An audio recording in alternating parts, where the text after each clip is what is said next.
Halo sobat, kembali di channel Oke Bung. Kali ini gua bercerita film action yang berjudul The Roundup No Way Out. Dirilis tahun 2023. Kalau gitu langsung aja intro.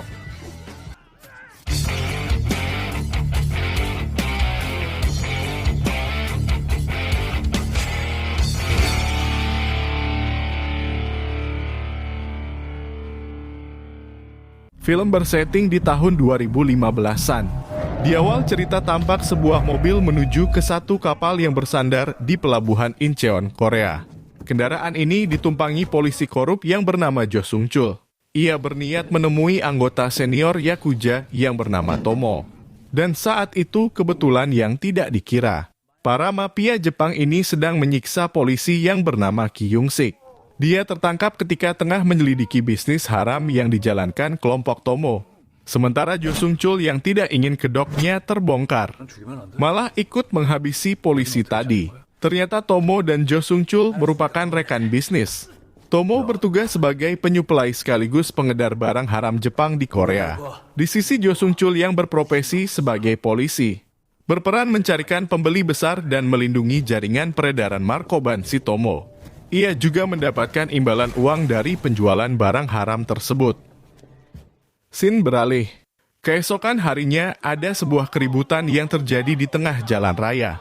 Pertengkaran ini dipicu masalah kecil antara beberapa pemuda dengan seorang pengendara. Untungnya di tengah pengeroyokan terhadap pengendara tadi, seorang detektif bernama Masukdo datang melerai. Tapi karena para pemuda tidak terima didamaikan, Detektif Ma spontan menghajar para pengeroyok itu hingga pingsan di tempat. Dan setelah situasi tenang kembali, Ma langsung bergegas untuk melanjutkan perjalanan menuju kantor. Detektif Ma ini rupanya baru dipindah tugaskan ke bagian investigasi metropolitan. Ia menjadi anggota senior dari unit yang dipimpin Kapten Jang Tae-so. Dia juga punya 3 rekan setim, yang bernama Kim An-jae, Dawit dan Jong-so. Saat 5 polisi itu sedang berbincang santai di ruangan kerja, Man-jae mendapat laporan jika seorang wanita yang bernama Ko tewas terjatuh dari lantai 8 sebuah hotel.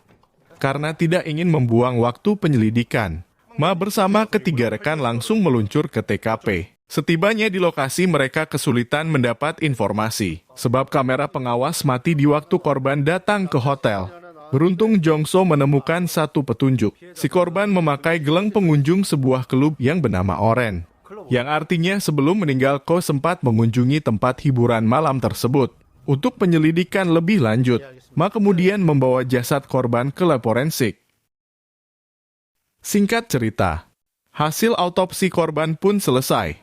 Ketika itu dokter mengatakan, jika wanita ini meninggal bukan karena terjatuh dari ketinggian, tapi disebabkan narkoba jenis hyper barang haram asal Jepang. Dokter juga menjelaskan, kemungkinan jasad korban dilempar dari tempat yang tinggi setelah meninggal. Mendengar itu, detektif Ma melaporkan hal tadi pada Kapten Jang Tae-so. Ia menginfokan jika ini adalah kasus pembunuhan serius. Untuk penyelidikan lebih dalam, Masukdo mengajak Man-jae mengecek klub Oren malam nanti, karena lokasi itu yang dikunjungi korban sebelum ditemukan tewas. Tanpa mengantongi surat perintah dari kantor, akhirnya Ma memulai investigasi. Keduanya menyamar sebagai pengunjung agar lebih mudah masuk ke dalam klub. Saat itu, Masukdo meminta bantuan seorang teman informan yang bernama Jang Dong-mun. Berkat kehandalan informan ini, ia dan Man-jae berhasil menyusup. Tidak mau membuang waktu, Bang Jago berniat menyelidiki lantai atas. Sebab di sana banyak ruang VIP dengan pintu tertutup. Dia juga berencana menemui pemilik klub yang bernama Le Sang-chul untuk dimintai keterangan. Tapi di saat menaiki tangga, seorang bodyguard klub menghadang. Penjaga itu menyuruh Ma untuk menjauhi area VIP sambil menampar. Ia spontan meninju balik dan membuat si pengawal tersungkur pingsan di tempat. Setelah kejadian tadi sampailah detektif Ma di lantai atas. Di sana ia banyak melihat pengunjung yang mengkonsumsi barang haram. Dia juga menyuruh Man-jae untuk menginformasikan hal ini pada Kapten Jang Tae-so. Selanjutnya, Ma Suk-do bergerak mengumpulkan bukti Hyper dan menghajar para tamu yang tengah asik menggunakan markoban tersebut.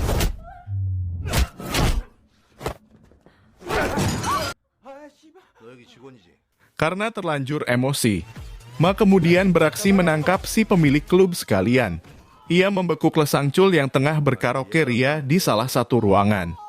Dan tidak berselang lama, polisi pun datang menggerebek lokasi itu. Mereka mengangkut semua pengunjung yang terindikasi memakai Hyper. Sementara di tempat berbeda, Jo Song-chol bersama Tomo menemui mafia China yang bernama Jin, yang juga membawa seorang tangan kanan bernama Baek. Wanita itu ingin membeli Hyper dari mereka, sebab barang haram ini sulit untuk didapat.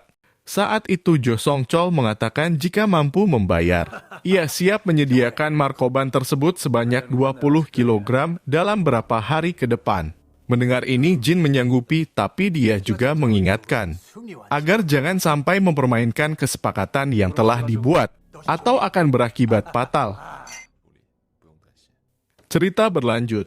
Esoknya, si pemilik klub Oren yang telah diamankan dalam kantor mulai diinterogasi oleh detektif Ma. Ketika itu, Lee Sang-chul berkeras tidak mau memberikan info terkait peredaran Hyper. Sementara Ma yang sudah tidak sanggup menahan emosi berniat menghajar pria itu. Dengan menutup kamera CCTV ruangan, Lee Sang-chul dibuat kelengar beberapa detik. Setelah diberi tinju tadi, barulah Lee Sang-chul mau berbicara. Dia mengatakan jika orang yang mengedarkan Hyper di klubnya adalah pria bernama Hiroshi, anak buah dari Yakuza bernama Tomo. Hiroshi lah yang terakhir terlihat bersama Ko, sebelum jasad wanita itu ditemukan tergeletak di hotel. Lee Sang-chul juga menjelaskan kediaman si tersangka berada di Incheon, dan kemungkinan sekarang pria Jepang ini sedang bertransaksi di kota Seoul. Singkat cerita, kelima polisi ini membagi tugas penyelidikan agar lebih mudah menangkap Hiroshi. Dengan bergegas mereka menuju lokasi Nona Jung. Detektif Ma berencana menemui perempuan ini untuk memintai keterangan. Namun ketika memasuki klub, mereka dihadang seorang pria botak yang mencoba melumpuhkan Bang Jago, sebab dianggap lancang telah menerobos area tersebut.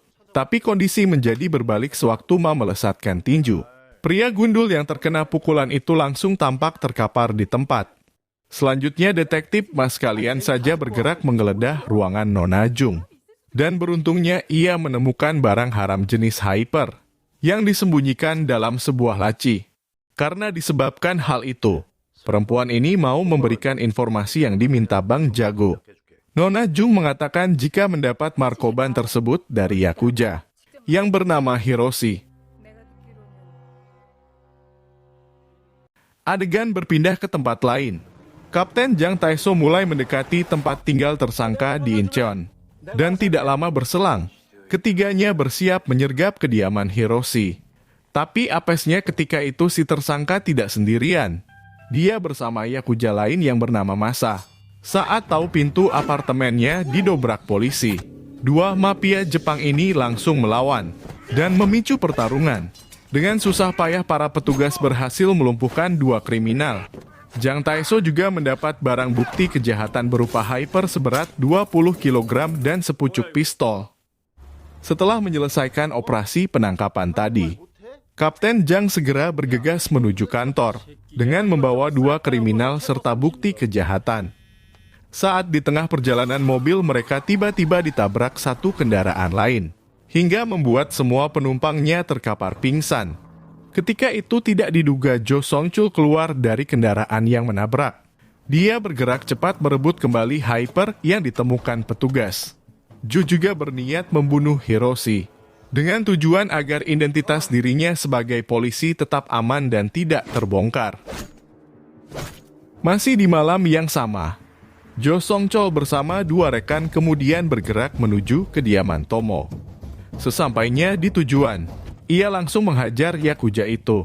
Jo merasa kesal sebab si Tomo ini tidak berhati-hati dalam menjalankan bisnis. Dia juga memberikan Hyper yang sempat ditemukan Kapten Jang tadi sambil menyuruhnya untuk mengemas ulang barang haram tersebut, guna bersiap menghadapi transaksi dengan Jin, si mafia China. Scene berlanjut, besoknya Ma dan Kim Manjai terlihat terburu-buru mendatangi sebuah rumah sakit. Mereka berencana menjenguk ketiga rekan yang mengalami kecelakaan tabrakan mobil semalam. Cerita berpindah ke tempat lain. Tampak Tomo menemui seorang teman yang bernama Kim Yang-hu di sebuah pelabuhan. Pria ini adalah orang yang menyelundupkan barang curian bahan pembuatan hyper dari Jepang ke negara Korea. Ketika itu Tomo meminta Kim untuk mengemas ulang paket barang haram yang dibawanya. Dia juga memerintahkan si Kim agar sementara waktu mengambil alih pasar edar yang biasa dijalankan Hiroshi. Kim Yang-hu ini sengaja tidak dikenalkan oleh Tomo pada Jo Sang-chul, yang artinya Kim hanya mengerti keberadaan polisi korup tersebut tapi tidak pernah bertemu secara langsung. 1 hari kemudian, Bang Jago yang tengah berada di rumah sakit dikagetkan dengan kedatangan 2 juniornya dari kantor lama, yang bernama Donggu dan Tail. Keduanya sengaja menemui Ma untuk bertukar informasi, sebab ketua unit mereka yang bernama Kapten Ki Yung-sik telah menghilang. Tapi yang aneh, pistol milik Ki Yung-sik ada bersama barang haram yang ditemukan Jang Tae-so sewaktu menyergap Hiroshi. Dan berdasar penjelasan Donggu, Ketua Ki Yung-sik juga sedang menyelidiki peredaran markoban jenis hyper. Sementara Ma Suk-do yang baru mengetahui kabar ini bertanya pada juniornya itu, siapa pimpinan divisi dari Kapten Ki Yung-sik? Mengapa membiarkan anak buahnya menghilang? Saat itu Donggu mengatakan jika pimpinan mereka di divisi anti markoban adalah pria bernama Jo Song-chol. Karena penasaran atas hilangnya Kapten Ki Yung-sik, Ma mengajak Manjai untuk coba menanyakan langsung pada pimpinan divisi markoban tempat Donggu berdinas, dengan berdalih bertukar info tentang peredaran hyper. Akhirnya Jo Song-chol mau menemui Bang Jago. Saat detektif Ma bertanya tentang raibnya Ki Yung-sik, tampak emosi terlihat di wajah Jo. Ia juga terlihat seperti menyembunyikan sesuatu. Sementara Ma yang sadar akan hal ini, spontan curiga jika si ketua biro berusaha menutupi satu rahasia. Seusai menemui Jo, Ma dan Kim Manjai beranjak kembali ke kantor mereka. Di tengah perjalanan tiba-tiba detektif Ma mengontak Donggu. Dia menanyakan siapa orang yang bisa ditanyai soal peredaran barang haram di wilayah tugas Kapten Jo Song-chul. Mendengar ini, juniornya itu menginfokan, ada seorang preman kampung bernama Corong yang tahu banyak tentang hal ini. Setelah diberitahu lokasi pria tersebut, Ma segera bergerak mencari si target. Setibanya di tujuan, Corong yang seorang penjahat kecil-kecilan merasa terganggu dengan kehadiran 2 polisi ini. Tapi setelah diberi tinju oleh Bang Jago, barulah ia mau kooperatif.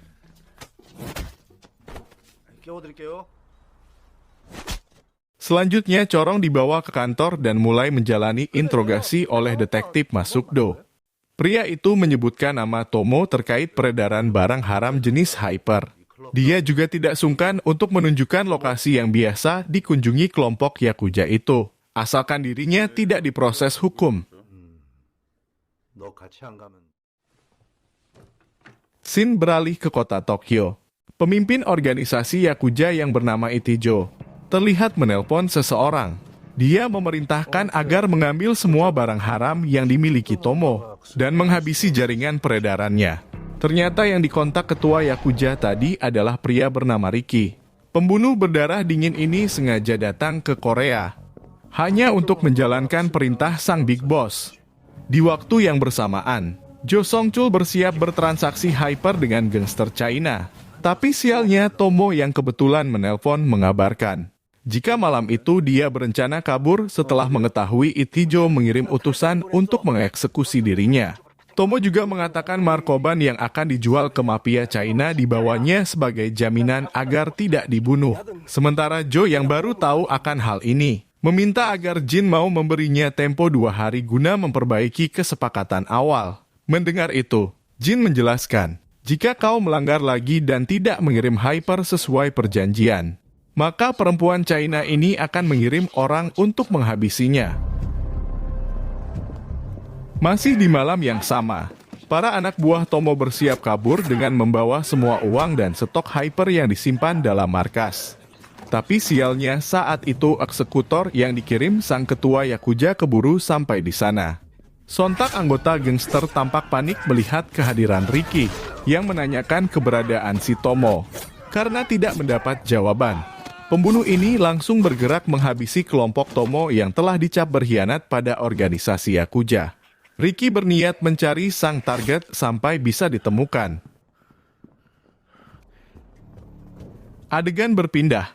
Di lokasi lain, detektif Ma dan 3 rekan polisi diantarkan corong ke klub malam miliknya. Tempat itu biasa dijadikan arena berkumpul anggota Tomo untuk bersenang-senang. Karena tidak mau terlihat bersama petugas, ia menyuruh seorang karyawan yang bernama Mimi untuk menunjukkan ruangan yang sering dipakai oleh para mafia Jepang. Ketika memasuki klub tersebut, detektif Ma melihat banyak berandal tengah mabuk di sana. Begitu ia menanyakan tentang Tomo, para penjahat itu langsung mengeroyoknya. Sementara Bang Jago yang terbiasa menghadapi situasi seperti ini, spontan balik menghajar semua kriminal tadi. Dan karena orang yang dicari tidak berada di tempat itu, dia kemudian menciduk satu rekan si target yang bernama Kim Yang-hu untuk diinterogasi. Di scene yang bersamaan, Tomo yang bersembunyi dalam sebuah hotel menduga jika lokasi pelariannya sudah diketahui Ricky. Dengan bergegas ia berniat menuju tempat persembunyian baru. Tapi malangnya si Tomo ini dipergoki Maha yang datang bersama sang eksekutor. Mantan anak buah Tomo itu berhasil lari setelah mobil Kapten Jang ditabrak kendaraan Jo Song-chul. Maha lah yang melaporkan kecurangan Tomo. Ia dendam pada bekas bosnya ini karena tidak membalas kematian Hiroshi yang terbunuh di tangan si polisi korup. Singkat cerita, Tomo berhasil ditangkap Ricky. Di saat yang sama, kebetulannya detektif Ma juga mengetahui lokasi persembunyian serta wajah si target dari info yang diberikan Kim. Sewaktu memasuki parkiran hotel, dia tidak sengaja melihat Tomo dibawa dalam sebuah kendaraan. Sontak saja Bang Jago menyuruh Manjai menghalangi laju mobil tersebut. Dan hal ini memicu terjadinya baku hantam. Ma kewalahan menghadapi pertarungan itu. Ia tidak berhasil menghentikan rombongan kriminal yang menyergap targetnya.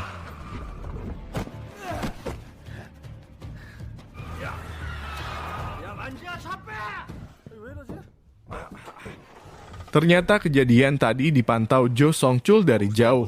Dia juga berhasil mengenali wajah sang eksekutor utusan ketua klan Yakuza, serta mantan anak buah Tomo yang berkhianat. Hal ini berdasarkan rekaman CCTV hotel yang ia curi. Kisah berlanjut. Ricky yang berhasil menemukan Tomo, kemudian membawa pria itu ke satu dermaga sepi. Dia ingin mencari tahu keberadaan Hyper yang disembunyikan. Tapi karena tidak kunjung mendapat jawaban pasti, pembunuh ini terpaksa mengeksekusi. Saat itu Ricky mengira jika rekan Tomo yang bernama Jo Song-chul ikut terlibat menyembunyikan barang haram tersebut. Hal ini menurut info yang dikatakan Maha. Besoknya, terlihat detektif Ma menyewa sebuah kamar hotel untuk melindungi Kim dari incaran Yakuza. Bang Jago berencana mengorek informasi dari penyelundup ini.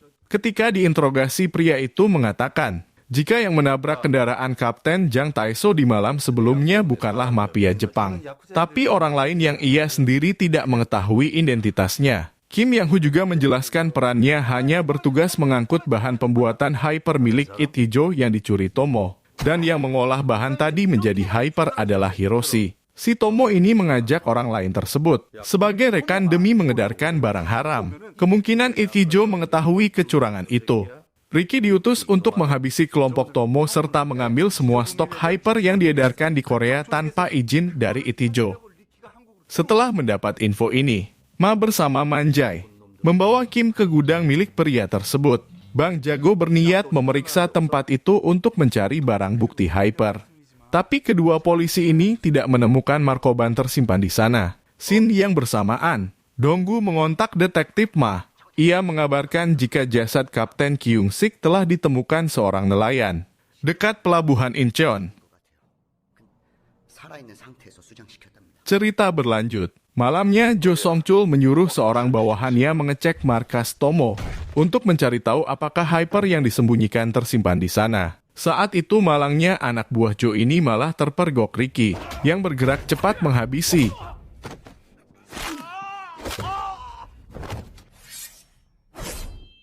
Besoknya, Jo Song-chul menemukan mayat si anak buah. Dia terlihat bingung mengetahui hal tersebut, sebab di hari itu ia harus mengantarkan Hyper yang dijanjikan untuk mafia China.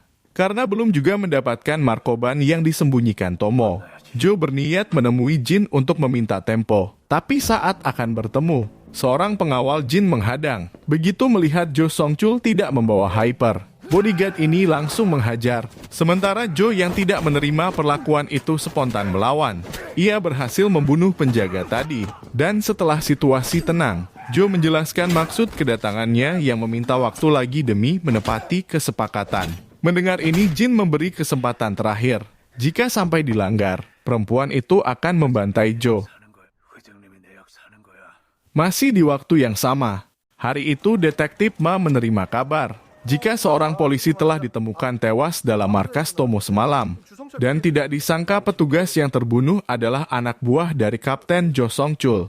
Untuk menyelidiki peristiwa itu, Ma berniat menemui si kapten. Ketika akan memasuki kantor, ia dihalangi seorang staf yang langsung mengusir. Sontak kejadian ini membuat curiga Bang Jago dan Manjai. Mereka menduga Kapten Jo terlibat peredaran Hyper di Korea. Selepas gagal menemui Jo Song-chul, Ma berniat kembali ke markasnya. Di tengah perjalanan, Kim yang memang dipaksa ikut dalam rombongan ini mengatakan, ada pelabuhan usang yang dimiliki seorang yakuza. Kemungkinan Hyper disembunyikan Tomo di tempat itu. Mendengar ini, Bang Jago bersama Manjai langsung bergerak ke area yang dikatakan Kim Yang-hu. Sialnya dermaga ini dijaga yakuza kelompok It Hijau. Merasa penyelidikannya dihalangi, Ma lantas membekuk semua berandal ini.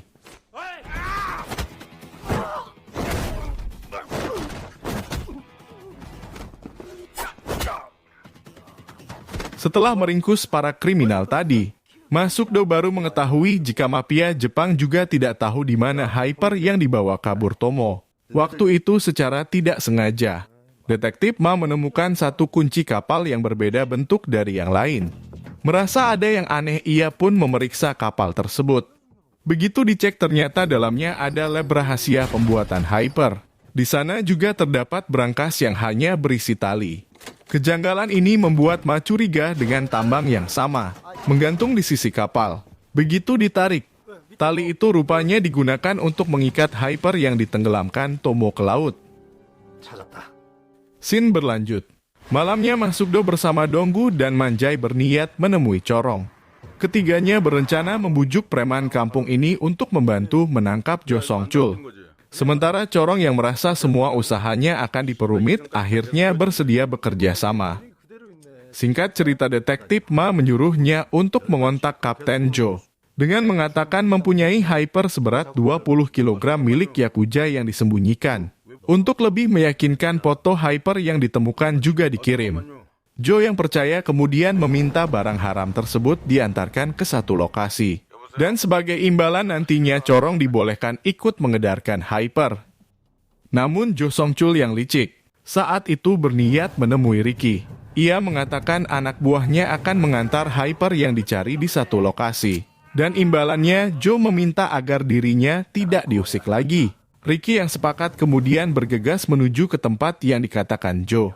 Di sisi lain, Corong juga tengah menuju ke area yang sama. Untungnya Bang Jago mengawasi pergerakan preman kampung ini dari kejauhan.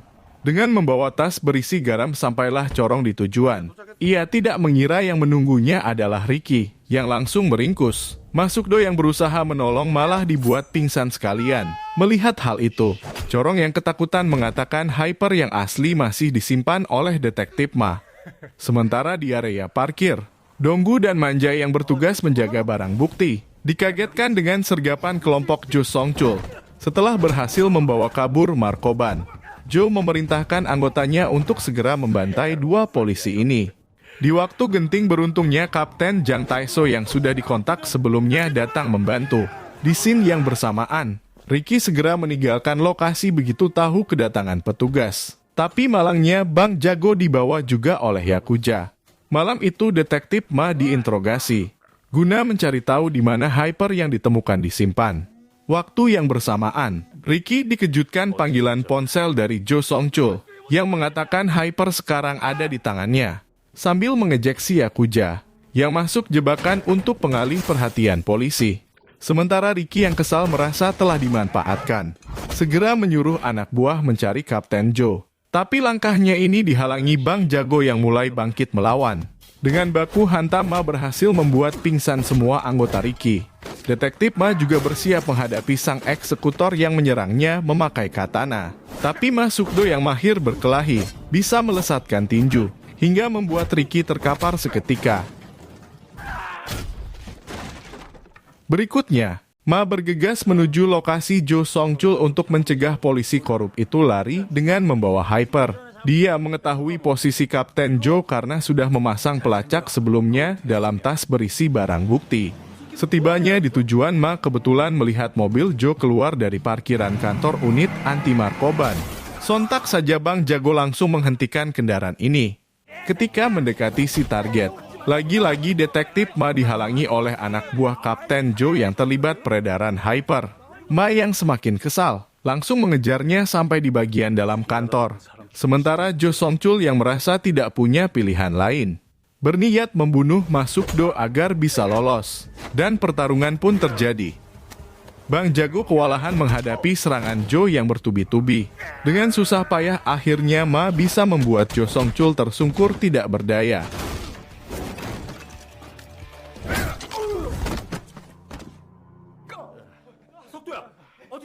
Beberapa hari kemudian, terlihat detektif Ma Sukdo bersama tim merayakan kesuksesan telah berhasil membekuk jaringan peredaran Hyper yang meresahkan masyarakat Korea. Di scene akhir, tampak juga seorang pria yang bernama Jang Iso sedang akan bersenang-senang ria di sebuah kafe. Tapi kegembiraan Iso seketika terhenti begitu melihat Bang Jago berjalan mendekatinya. Tamat. Film ini adalah kelanjutan dari kisah The Roundup tahun 2022. Video ceritanya tersedia juga di channel Oke Bung.